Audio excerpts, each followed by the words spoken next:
that will be the end of this. Now, this happens apparently near the end of Jehoshaphat. Well, Jehoshaphat and Ahab were king for 18 years together.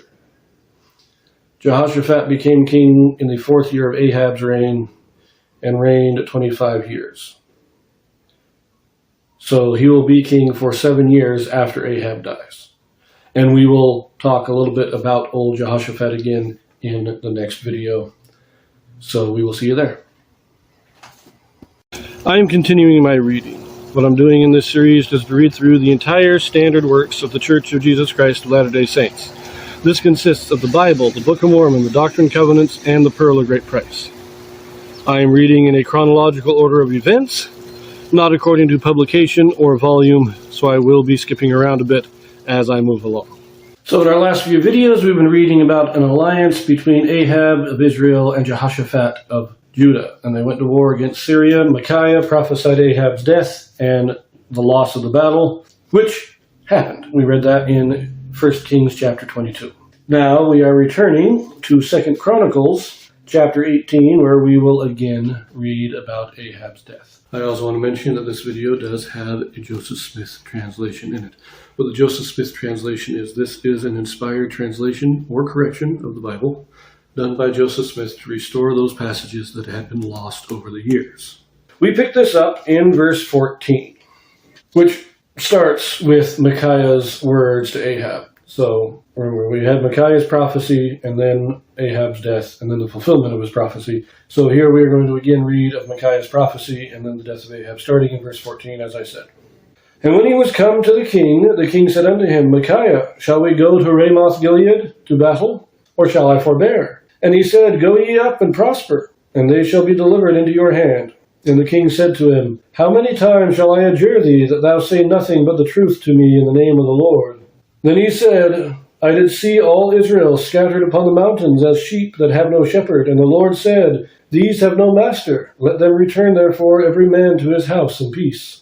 And the king of Israel said to Jehoshaphat, Did I not tell thee that he would not prophesy good unto me, but evil? Again he said, Therefore hear the word of the Lord. I saw the Lord sitting upon his throne, and all the host of heaven standing on his right hand and on his left. And the Lord said, Who shall entice Ahab, king of Israel, that he may go up and fall at Ramoth Gilead? And one spake, saying after this manner, and another saying after that manner. Then there came out a spirit, and stood before the Lord, and said, I will entice him. And the Lord said unto him, Wherewith? And he said, I will go out and be a lying spirit in the mouth of all his prophets. And the Lord said, Thou shalt entice him, and thou shalt also prevail. Go out and do even so. Now therefore, behold, the Lord hath put a lying spirit in the mouth of these thy prophets, and the Lord hath spoken evil against thee. Then Zedekiah the son of Kenaanah came near, and smote Micaiah upon the cheek, and said, Which way went the Spirit of the Lord from me to speak unto thee? And Micaiah said, Behold, thou shalt see on that day, when thou shalt go into an inner chamber to hide thyself. Then the king of Israel said, Take ye Micaiah, and carry him back to Ammon, the governor of the city, and to Joash the king's son, and say, Thus saith the king, Put this fellow in the prison, and feed him with bread of affliction and with water of affliction, until I return in peace. And Micaiah said, If thou certainly return in peace, then hath not the Lord spoken by me. And he said, Hearken, all ye people. So the king of Israel and Jehoshaphat, the king of Judah, went up to Ramoth Gilead. And the king of Israel said unto Jehoshaphat, I will disguise myself, and will go to the battle, but put thou on thy robes. So the king of Israel disguised himself, and they went to the battle.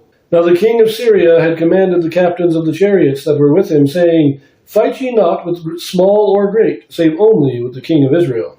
And it came to pass, when the captains of the chariots saw Jehoshaphat, that they said, It is the king of Israel. Therefore they compassed about him to fight. But Jehoshaphat cried out, and the Lord helped him, and God moved them to depart from him. For it came to pass that when the captains of the chariots perceived that it was not the king of Israel, they turned back again from pursuing him. And a certain man drew a bow at a venture, and smote the king of Israel between the joints of the harness. Therefore he said to his chariot man, Turn thine hand, that thou mayest carry me out of the host, for I am wounded. And the battle increased that day. Howbeit, the king of Israel stayed himself up in his chariot against the Syrians until the even, and about the time of the sun going down, he died.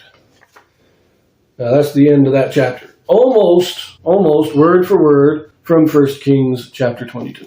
Almost. There's a few minor details in here that we do want to mention really quick, really briefly. First of all, again, this is primarily told from the point of view of Jehoshaphat. And so in Kings, it says that they pursued Jehoshaphat, but when they knew that it wasn't Ahab, they stopped chasing him. Now this says here that it still says the same story, but it gives credit to God. It says God moved them to depart from him. In other words, they may not have known it was Jehoshaphat, except that God made sure they found out.